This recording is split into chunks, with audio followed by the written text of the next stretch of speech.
3월 첫 주일인데 3월 첫 주일이 지나면서 이제 교회 절기상으로는 굉장히 중요한 변화들이 있습니다. 이번 주 수요일 날이 3월 5일이 성회 수요일입니다. 전통적으로 교회는 이때 이제 재를 이렇게 뿌리기도 하고, 이건 구약 성경에서 회개하는 상징적인 것이 있잖아요. 베옷을 입고 또는 옷을 찢고 재를 티끌을 날리면서 회개하였거든요. 티끌보다 많은 죄, 이렇게 이제 그런 것들을 회개의 수요일에 그대로 가져다가 우리가 40일간 우리의 죄를 회개하고 우리를 위해서 죽으신 예수 그리스도를 기억하고 기념하는 그런 절기를 보내게 되는데, 이번 주 수요일부터가 사순절의 시작입니다.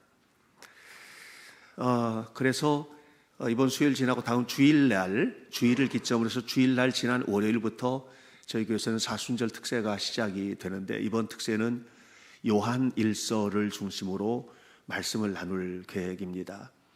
1장부터 5장까지에 나오는 말씀이거든요. 짧은 성경이니까 여러 차례 반복해서 좀 읽으면서 은혜를 사모하는 그런 기간이 되었으면 좋겠고, 이번 사순절 기간 특세를 하는 기간 동안에 저도 그렇고 여러분도 그렇고 우리의 믿음을 새롭게 하는 기회가 되었으면 참 좋겠습니다.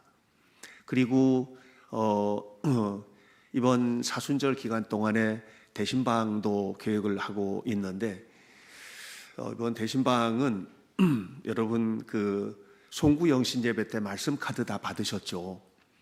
말씀 카드 다 받으셨을 텐데, 그 말씀 카드를 가족별로 다 받으신 분도 있고 또 이제 하나만 받아가신 분들도 계신데, 말씀 가족별로 다 받아가신 분들은 그 중에 대표 말씀 하나만 이렇게 가지고 신방을 받으시도록 하면 됩니다. 그러니까 저는 이제 하나님 주시는 은혜를 따라서 말씀을 전할 수밖에 없습니다. 주시는 말씀이 뭔지 저는 아직 모르니까 그 카드 보고 말씀 전하고 또 축복하고 가족에 있는 말씀들도 함께 나누고 하는 그런 시간을 갖도록 하겠습니다. 속회도 이제 긴 휴식 기간을 마치고 이번 주부터 재개가 되겠습니다. 그래서 각 속회마다 정성껏 모여서 주일 말씀들을 나누면서 서로 위하여 기도하는 시간들을 갖도록 해주시면 좋겠습니다.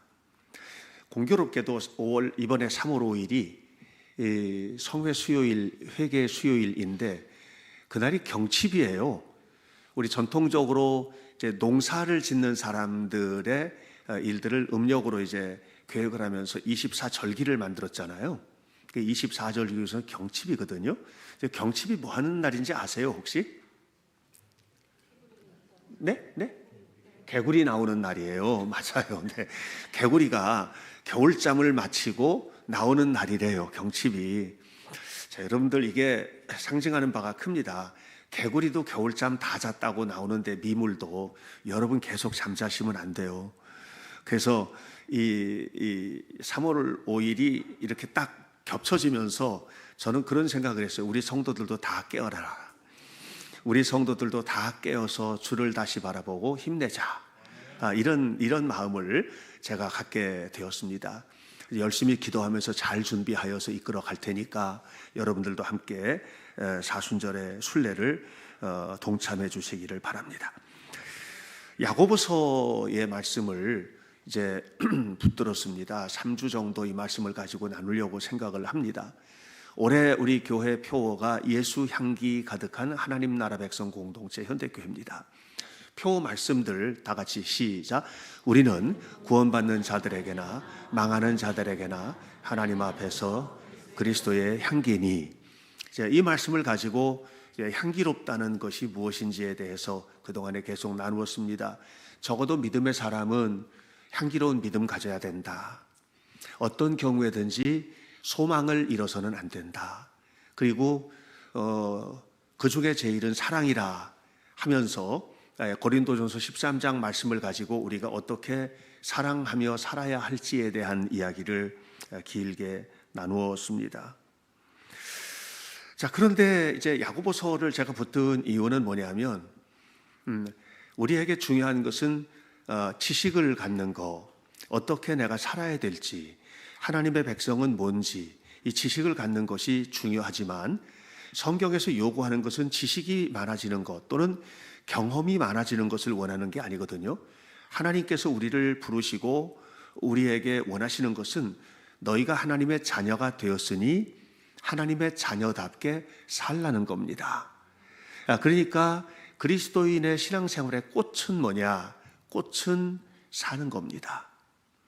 그리스도인의 신앙생활의 꽃이 사는 것인데 거기서 맺는 열매는 정말 향기로운 삶을 사는 겁니다. 그래서 저는 여러분들과 함께 야고보서를 가지고 좀 이야기를 나누려고 하는 거예요. 그런데 야고보서가 참 힘든 책인 게 읽어보면 어려운 게 하나도 없거든요. 그런데 이 야고보서가 너무너무 힘든 이유는 뭐냐 하면 처음부터 끝까지 이 얘기를 하고 있어요. 처음부터 끝까지 말씀을 듣기만 해서는 안 된다. 말씀대로 살아야 된다. 이 얘기를 처음부터 끝까지 계속해서 말하고 있는 책입니다. 너희가 하나님의 말씀을 듣고 거기서 멈춰버리면 핵심을 놓치는 거다.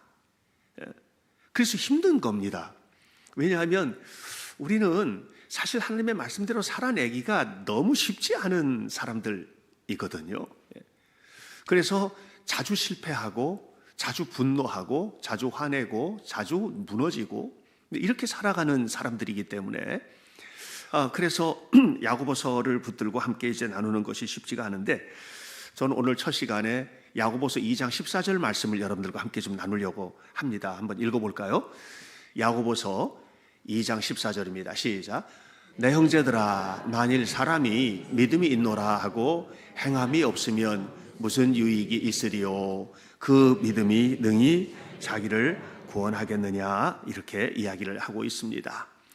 형제들아, 믿음이 있다고 하면서 행동이 없으면, 믿음의 삶이 증거가 나타나지 않으면 그게 무슨 유익이 있겠느냐? 이런 이야기를 하는 겁니다. 자, 첫 번째 여러분들하고 생각할 내용이 여기서 이런 겁니다. 나는 과연 예수님을 정말로 믿고 있는가? 다시 말하면 내 안에는 생명이 가득 담겨 있는가? 아니면 신앙생활 하다 보면 여러분 처음 신앙생활을 하는 사람하고 10년이나 20년쯤 신앙생활하는 사람하고 뭐가 차이가 있을까요? 아는 게 다르겠죠. 아는 게. 지식이 다를 거예요. 많이 배웠으니까. 또 교회를 오래 다녔으니까 교회 안에서 경험한 게 다르겠죠. 예? 경험한 게.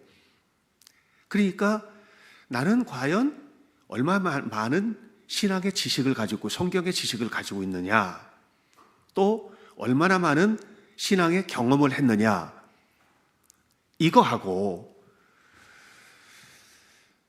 여러분 처음 신앙생활 하는 사람하고 한 20년, 30년, 50년쯤 신앙생활하고 하는 사람하고 전혀 다르지 않은 게 있거든요. 그건 뭐냐면 예수님이 내 안에 계시다는 겁니다. 그러니까 나는 처음부터 내 안에 가득하신 예수님과 함께 살고 있는가? 아니면 예수님이 이렇게 내려다 놓고 맨날 그 머릿속에 그냥 예수님에 관한 생각만, 예수님에 관한 지식만 가득한 이런 신앙생활을 하고 있는 것은 아닌가? 이게 이제 야고보서가 이야기하는 내용이에요. 다시 바꿔 말하면 믿음이라고 하는 것은 예수님이 내 안에 계셔서 그 예수님께서 나를 기쁘게 하고 내 삶에 어떤 놀라운 역사들이 나타나도록 하는 이런 삶을 표현해내는 거, 행동으로 표현해내는 거, 이게 진짜 신앙생활이지 많이 아는 거가 진짜 신앙생활은 아니라는 거죠. 많이 안다고 해서 하나님을 기쁘시게 하는 신앙생활을 하는 거는 아니라는 거죠. 이 얘기를 지금 하고 있는 겁니다. 열매로 증명해라. 네 안에 계신 예수님으로 증명해라. 이 얘기를 하는 겁니다. 17절 말씀을 보면 이렇게 말합니다. 이와 같이 행함이 없는 믿음은 그 자체가 죽은 것이다. 다시 말하면 예수님이 네 안에서 계셔서 믿음의 열매들이 나타나지 않으면 그는 진짜 믿음이 아니다. 20절 아, 허탄한 사람아, 행함이 없는 믿음이 헛것인 줄을 네가 모르느냐? 26절, 영혼이 없는 몸이 죽은 것처럼 행함이 없는 믿음도 죽은 것이다. 이렇게 이야기를 합니다. 그러니까 신앙생활의 핵심은 뭐냐면 내 안에 예수님이 계시고 그 예수님이 계신 것이 행동으로 나타나야 되는 거예요. 내 안에 예수님이 계시는 것을 내가 알고 예수님이 누군지도 알고 하나님이 누군지도 알고 그리고 신앙생활이 뭔지도 알고 뭐 제자 훈련도 받았고 초급반, 중급반, 고급반 받고 그리고 신앙생활 경험 많이 했으니까 이럴 때는 어떻게 하고 저럴 때는 어떻게 하고 다 알겠고 이게 신앙생활의 핵심이 아니라는 거예요. 신앙생활의 핵심은 진짜 믿음의 모습이 나타나야 된다는 겁니다. 네. 14절 말씀을 다시 한번 볼까요?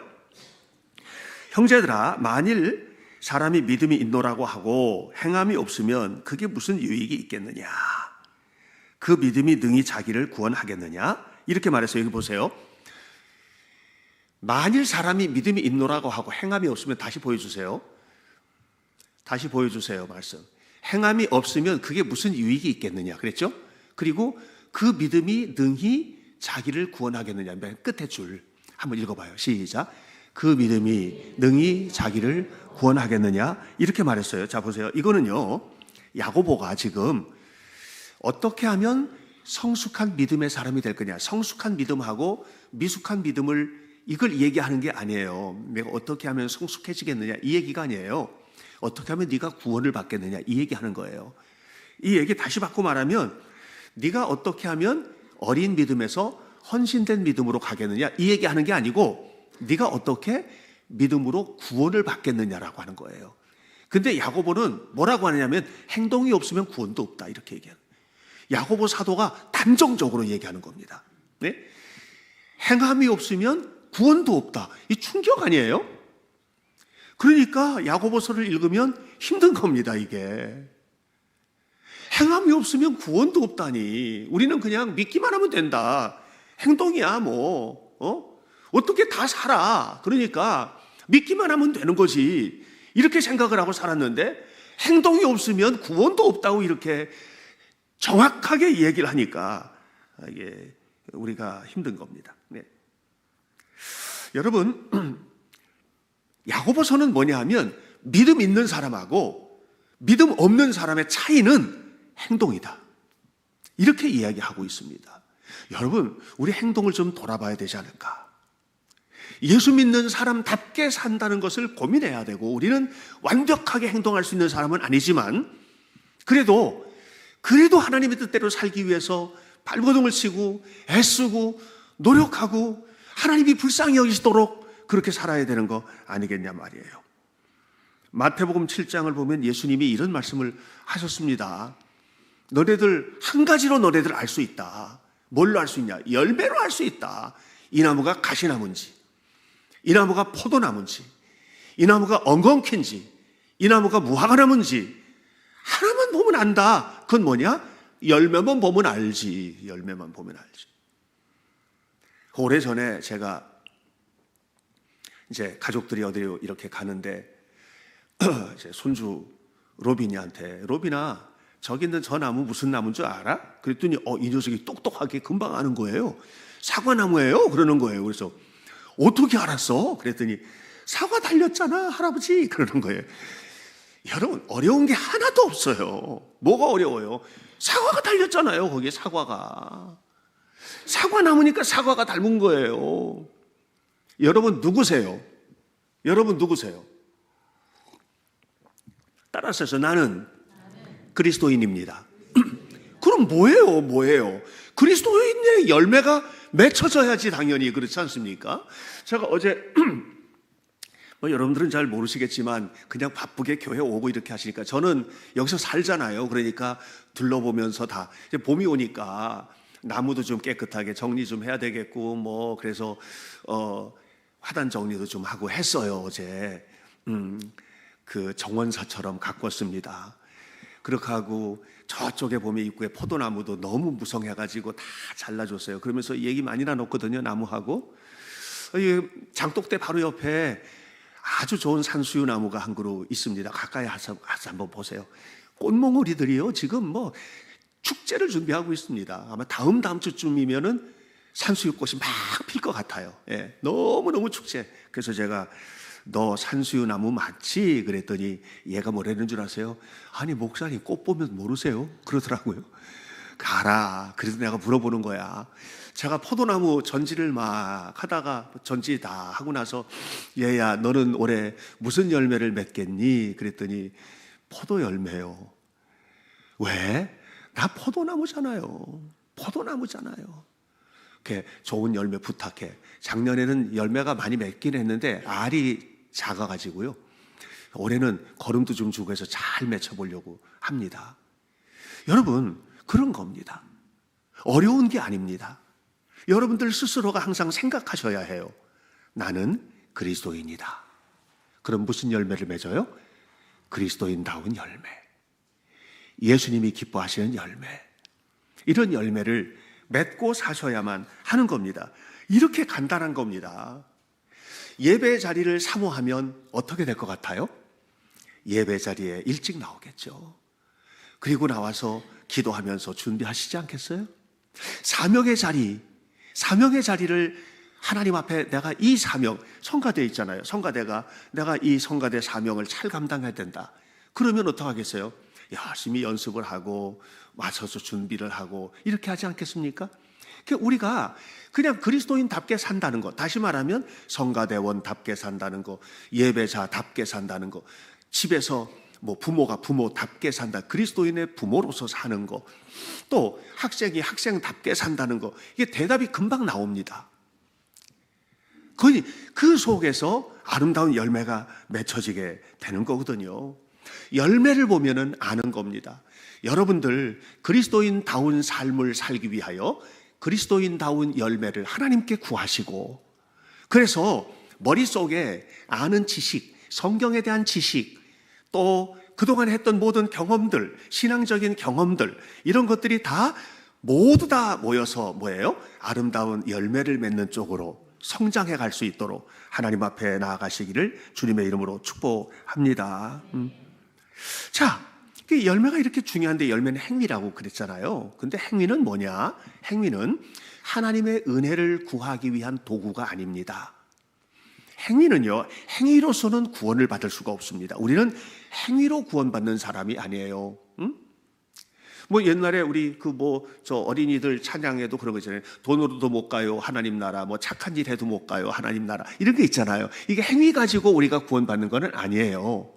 그러면 행위는 뭐냐? 이게 아주 중요하거든요.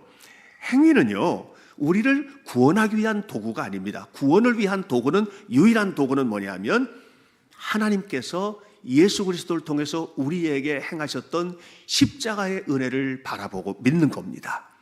이것만 유일한 구원의 도구입니다. 그럼 행위는 뭔가? 행위는 이렇게 은혜 받은 사람이, 내가 은혜를 받았어요, 예수님을 믿어요, 진짜로 믿는 거예요. 너무너무 주님을 사랑하는 마음으로 믿어요. 주님이 내 안에 가득해요. 그럼 여기서 자연스럽게 흘러나오는 은혜가 있어요. 자연스럽게 흘러나오는 거예요. 자연스럽게 흘러나오게 되는데 그것이 바로 행위입니다.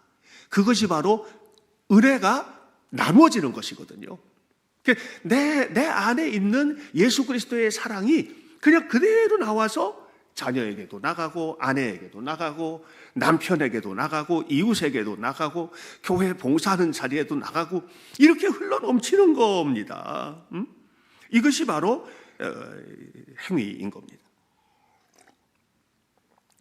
그러니까 그리스도인답게 산다는 것은 뭐를 말하는 거냐 하면, 하나님의 은총을 획득하기 위해서 내가 노력하는 것이 아니라 내 안에 차고 넘치는 하나님의 은혜가 자연스럽게 표현되는 것, 이것이 신앙인다운 향기인 겁니다. 자연스럽게 믿음의 향기가 나고, 자연스럽게 사랑을 실천하게 되고, 이렇게 되는 겁니다. 여러분 뭐 좀 죄송합니다만은 그냥 뭐 어제 제가 정원 이렇게 막 가꿨다고 그랬잖아요. 매우 자연스러운 일이거든요. 억지로가 아니라, 왜냐하면 이거 예쁘게 잘 해놓고 나면 교인들이 교회 나올 때도 행복하겠다. 그러면 여기서 꽃이 피면 이제 조금 있으면 화단에 꽃 막 필 거거든요. 막 무스카리도 피고 막 이렇게 할 거예요. 근데 그 꽃들이 필 때 예쁘게 펴야 더 행복할 거니까 요거 다 좀 정리 좀 해놔야지. 이렇게 해가지고 다 한 거거든요. 이게 억지스러운 일이 아니고 그냥 자연스러운 일이에요. 힘들다. 뭐 이게 아니고 너무너무 자연스러운 일이에요. 그러니까 여러분, 하나님의 은혜가 가득하면 흘러나오는 게 자연스러운 거예요. 전에 어떤 그 부인이 이제 결혼을 하고 나서 가족들 밥하는 게 그게 너무 힘들었대요. 그 맨날 그 집에서 나도 일하고 나도 직장 다니고 하는데 집에서 이것까지 해야 되나? 나 좀 도와주지. 뭐 이런 마음을 가졌다는 거예요. 근데 어느 날 은혜를 받고 예수로 충만해지니까 자기가 그 일을 할 수 있는 게 너무 고마워지더래요. 근데 내가 왜 이렇게 자연스럽게? 이게 자연스럽게 흘러나오는 것이지 결심해서 되는 게 아니거든요. 그러니까 나는 여러분들이 그런 자연스러움을 간직하고 살았으면 좋겠어요. 여러분들이 살아가는 모든 삶의 자리에서 그리스도인다움이 자연스럽게 흘러나올 수 있도록, 그래서 부흥회 때 은혜도 받고 예배 나와서 은혜도 받고 성경도 읽고 주님 도와주세요 기도도 하고 이렇게 하는 것 아니겠습니까? 네. 하나님의 자비의 복음이 우리의 마음이 가득 채워져서 이것이 흘러넘쳐서 아름답게 표현될 수 있도록 이렇게 살아갈 수 있기를 바랍니다. 사과가 사과나무의 증거인 것처럼 여러분들이 그리스도인답게 살아가는 것이 그리스도인됨의 증거가 되도록 이렇게 하나님 앞에 살아가는 성도들이 되시기를 주님의 이름으로 축원합니다. 이런 믿음이 향기롭다. 이런 믿음이 향기롭다. 그러니까 우리가 행위라고 하는 것이 그리스도인다운 삶을 살아가는 데 있어서 행위라고 하는 것이 보여지는 것인데, 눈으로 보여지는 것인데, 이렇게 보여지는 것을 사람들은 어떻게 느끼느냐 하면 향기로 느끼게 되는 거예요. 저 사람은 정말 향기로운 그리스도인으로 살고 있어. 이런 것들이 느껴지는 거죠. 이것이 오늘 나누려는 말씀의 요점이에요. 행위가 없는 믿음은 헛되다. 2장 26절에서 이렇게 말합니다. 영혼이 없는 몸이 죽은 것 같이 행함이 없는 믿음도 죽은 것이다. 성경을 많이 아는 것은 굉장히 큰 축복이고 또 기도를 많이 하는 것도 너무너무 중요한 일인데 그런데 이것이 잘못될 수가 있어요. 자, 유대 남자들은 쉐마를요 그냥 외웁니다. 오늘 여기 이제 입학 세레모니 하려고 준비해 놓은 거거든요. 이게 이제 이런 일들을 유대인들은 잘해요. 아이들 축복하고 뭐 이렇게 하는 일들을 굉장히 잘합니다. 그런데 신명기 6장 4절 이하에 보면 이스라엘아 들으라 쉐마 이스라엘 하면서 이제 이스라엘 백성들이 자녀들을 어떻게 가르치고 해야 될 것에 대한 것을 늘 머릿속에 암송을 하고 그대로 행동을 해요. 시편을 통째로 다 외워요. 잠언도 외워요.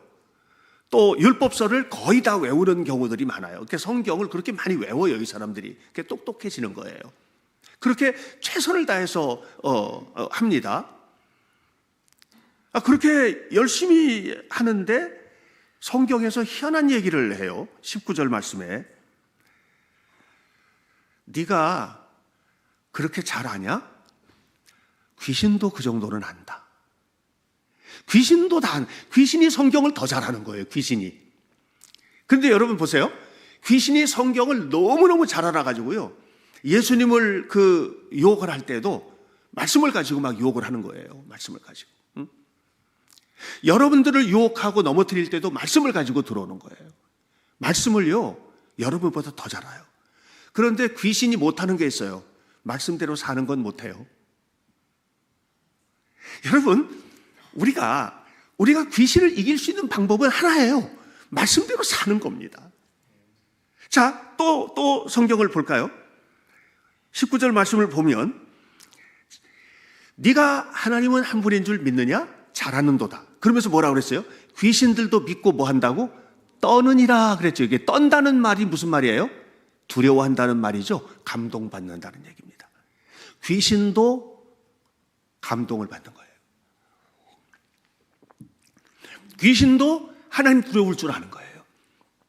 귀신도 하나님을 보면서 떤다 이렇게 이야기를 하고 있습니다. 우리가 부흥회 때 은혜도 받죠. 말씀 받다가 은혜를 받죠. 이번에 부흥회 때 저는 은혜 많이 받았어요. 그런 사람들 여러 번 계셨어요? 이렇게 은혜를 받는 것처럼 마귀도 은혜를 받는 거예요. 거기까지. 마귀는 거기까지 행동으로 옮겨가지를 못하는 겁니다. 하나님의 말씀에 대해 감정적으로 영향을 받는 것들이 중요한데, 감정적으로 영향을 받는 것에서 멈추지 않고 어디로 가야 되느냐? 행동하는 대로 가야 되는 거예요. 근데 행동하는 데까지 가지 못하면, 그러면 말씀이 안에서 썩습니다. 썩으면 어떻게 되느냐 하면 마귀가 그런 것처럼 악취가 나는 겁니다. 왜 교회가 살아가지 못할까요? 말씀이 썩어서 그래요. 왜 교회가 다투는 일이 벌어질까요? 말씀이 살아서 역사해야 되는데 말씀이 살아서 역사하지 않고 썩어버리기 때문에 그러는 거예요. 왜 부부가 행복하게 살아야 되는데 다투고 그래서 갈라지고 문제가 생기는 일들이 생겨야만 할까요? 이렇게 되는 이유가 뭘까요? 왜 자녀들이 건강한 믿음으로 살지 못할까요? 왜 우리가 삶을 살아가는 동안에 힘들고 어려운 인간관계 때문에 고통을 받아야 할까요? 그 이유는 하나님의 말씀이 살아서 꽃이 피고 열매가 맺어야 되는데 그렇게 되지 않고 이게 썩어버리니까 이게 냄새가 나는 거예요. 이것이 오늘 우리들에게는 문제다. 이걸 회개해야 될 문제입니다.